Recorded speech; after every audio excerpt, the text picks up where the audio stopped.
I met Marlon Brando when I was under contract to Fox Studios. This must have been in 1955, something like that. The publicity department asked me to go to the Desiree set, where Marlon Brando was playing Napoleon. And that's where I met Marlon, and that's where Marlon went, ooh. And what did you do? I went, ooh. It was gorgeous. Was the attraction instant? Instant. You know, it's one of those What did you times- feel? I felt heat. I literally felt physical heat. And he gave me one of those from the bottom of his eyes kind of looks. And he said, hello, you know, that kind of thing. And I went, oh my God, pat. And I'd never even thought about him till then. Never thought about him. Thought, oh, if only I could meet Marlon Brando. So it wasn't even that. Sometimes those things happen. It's like the walls were sweating. I swear. You've said it was like a web spun between the two of you. Yeah, absolutely. And it became an obsessive love affair. And honestly, I thought I was in love with Marlon Brando. I know now that I wasn't. I was obsessed with Marlon Brando. And he with me. He was my drug. I was addicted to him. It was a very physical thing, too. Was it the sex? No, it wasn't just that. That was just the expression of what we felt for each other. He loved my instincts. He loved the fact that I could read him, and very few people could. He just thought that was devilish, and it fascinated him that he couldn't really lie to me, except for one thing, about other women. Was that what got between you? Yeah, that's what did it. And it was, you know, on and off for 8 years. I like to be in America, okay by me in America, everything free in America. For a small fee in America.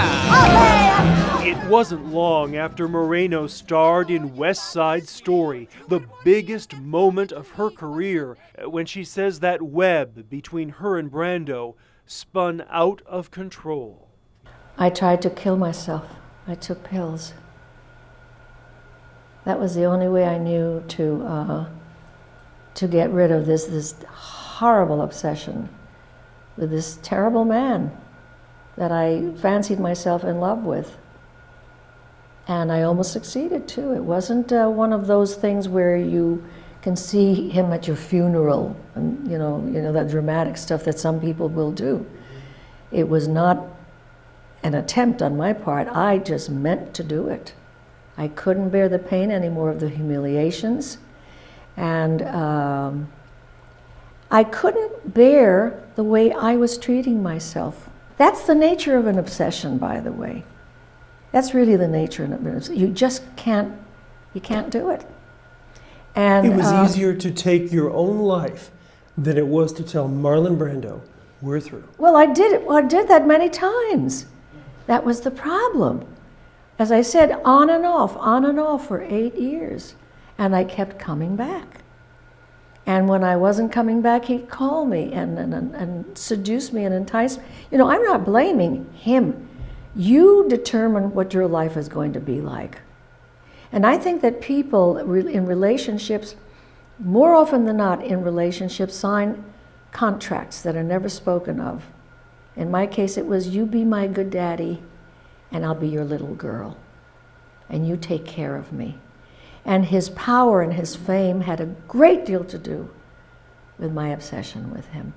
You know she has a mother, also a father. They do not know this country any better than she does. Moreno went on to win the Academy Award for West Side Story. When you look back on West Side Story, what do you think of your performance? Oh, I could have done a whole lot better. I could not have danced any better than I did. And I had not danced for years and years and years when I did this film. And I think the other kids absolutely outdanced me. I don't think it, I know it. I was just lucky that I had such a flashy kind of role in terms of the dancing. And she's vivacious and, you know, all that stuff I had from the get-go.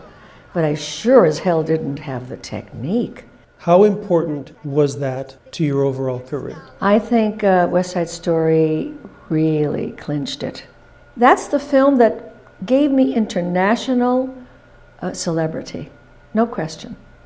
Oh, I'm breathless. I'm so bloody happy. At age 82, Moreno received the 2014 Screen Actors Guild Life Achievement Award, recognizing a career that began on Broadway when she was just 13 years old, just 8 years after her mother moved her to New York from Puerto Rico. People often say that when something big like this happens, it really takes them back and that it almost opens these windows. How interesting you would say that, because the one thing that did happen when I got the news, the one thing that always happens when it's something really important like this, is I immediately go back to Puerto Rico.